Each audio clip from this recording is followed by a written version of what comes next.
Barcelos, lá para o norte de Portugal, o maior concelho do país em número de freguesias, a terra do galo, do folclore, do artesanato, a terra que abriga uma vasta história militar, onde se encaixa o Castelo de Faria e os seus tão honrados alcaides.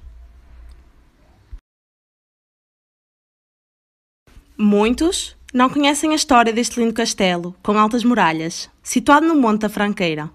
Lamentavelmente, apenas nos restam ruínas e memórias do seu glorioso passado.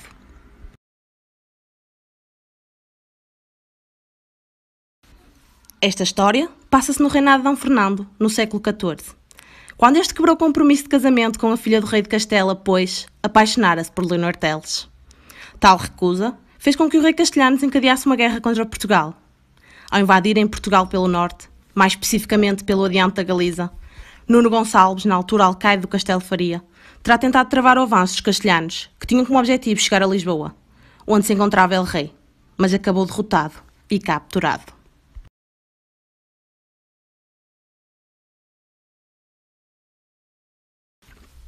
Preso e atemorizado com o que poderia acontecer caso o Castelo de Faria se rendesse, pediu aos castelhanos que o levassem até à muralha do castelo para ordenar ao seu filho, D. Gonçalo, que se rendesse. Segundo a crónica do reinado de Dom Fernando, escrita por Fernão Lopes, quando D. Nuno chegara à muralha, proferiu as seguintes palavras: Filho, bem sabes como este castelo me foi dado por El Rei Dom Fernando, meu senhor, que o tivesse por ele e lhe fiz por homenagem, e por minha desventura saí dele, cuidando de o servir.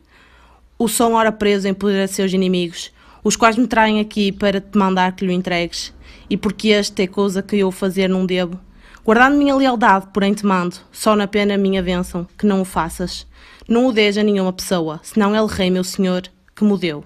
Cá por perceber disso, me fiz trazer, e por tormentos nem morto que me vejas dar, não o entregues a outrem, senão El Rei, meu senhor, ou a quem ele te mandar entregar para seu certo recado. Os soldados castelhanos irritados, por se sentirem enganados, mataram de imediato D. Nuno Gonçalves, com vários golpes de espada, ali, frente ao seu castelo, frente às suas tropas, frente ao seu filho.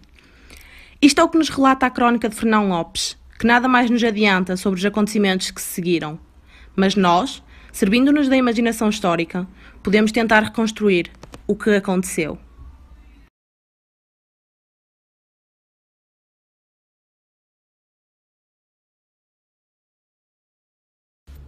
Ao ver o seu pai barbaramente assassinado pelos castelhanos, D. Gonçalo ordenou de imediato que os cavaleiros que se encontravam no castelo arriassem os seus cavalos e se preparassem para fazer frente ao inimigo. Ao mesmo tempo, ordenou ao seu pajem que chamasse todos os peões e que se profilassem na alcáçoba para receberem ordens de combate. Estava obstinado. Só lhe passava pela cabeça vingar o assassinato cobarde de seu pai, que tanto admirava. E logo ali, prometeu que se vencesse os castelhanos, abrasaria a clausura, para se dedicar inteiramente à oração e ao auxílio dos peregrinos. Depois de colocar a armadura, dirigiu-se aos seus homens. Com olhos ainda úmidos de dor, mas com voz decidida, incentivou os seus homens a lutarem até à morte, para o bem de Portugal e do seu rei D. Fernando. Seguidamente, fez uma ronda pelas ameias do castelo, dando instruções precisas para os seus arqueiros e besteiros. Sabia que os castelhanos eram em maior número, por isso era preciso usar a astúcia para conduzir o inimigo para terrenos sinuosos, onde poderiam ser derrotados, mas suficientemente próximos do castelo para estarem ao alcance das setas e flechas. E, com este propósito, D. Gonçalo, depois de explicar aos seus homens como pretendia vencer os castelhanos, mandou abrir os portões do castelo, e logo se formaram 3 filas de soldados, indo cada uma delas para o seu lado. Os castelhanos ficaram confundidos, e tal como previra, em total desordem, começaram a perseguir os portugueses. D. Gonçalo suspirou de alívio. Os castelhanos caíram na ratoeira. E quando gritou ao ataque, começou a cair sobre os castelhanos uma saraivada de setas que aniquilou de imediato muitos inimigos. Então, o jovem alcaide fez avançar os peões que se haviam escondido no denso matagal da encosta da Franqueira, apanhando desprevenidos os castelhanos.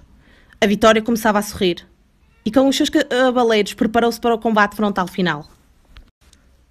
D. Gonçalo recordou as nobres palavras de seu pai e, incentivando os seus cavaleiros, avançou.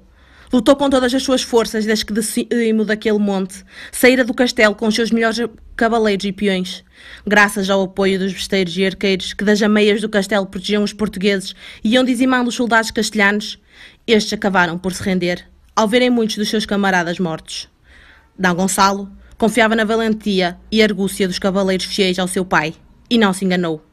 A luta foi renhida, mas os portugueses saíram vencedores e apenas houve o lamentar da morte de Rodrigo, leal amigo de seu pai, e dos ferimentos ligeiros de D. Afonso e D. Egas. Embora exaustos, a vitória estava garantida. O jovem alcaide e os seus homens deram uma prova de coragem e valentia. Não seria por Barcelos que os castelhanos chegariam a Lisboa, com o propósito de prenderem D. Fernando. Quando regressou ao castelo, depois de retirar a armadura com a ajuda do seu fiel pajem, recolheu-se junto ao pequeno altar que existia à entrada do salão nobre do castelo. Chorou a morte de seu pai e, em agradecimento à Virgem, prometeu ingressar na vida religiosa. Fez distribuir vinho e pão em abundância pelos seus homens para que festejassem, enquanto ele se retirou em silêncio para o seu leito. Bastara um dia para mudar o rumo da sua vida. Séculos depois, os bachelenses continuam a contar e a recontar a história do dia em que, no Castelo de Faria, os castelhanos foram derrotados. E como diz o ditado, quem conta um conto, acrescenta-lhe um ponto. Também fiz isso, embora com o cuidado de não desvirtuar a história. O que se sabe é que nos dias de hoje é possível visitar as ruínas do castelo, junto à ermita de Nossa Senhora da Franqueira, para onde se dirigem centenas de pessoas por ano para a romaria lá realizada.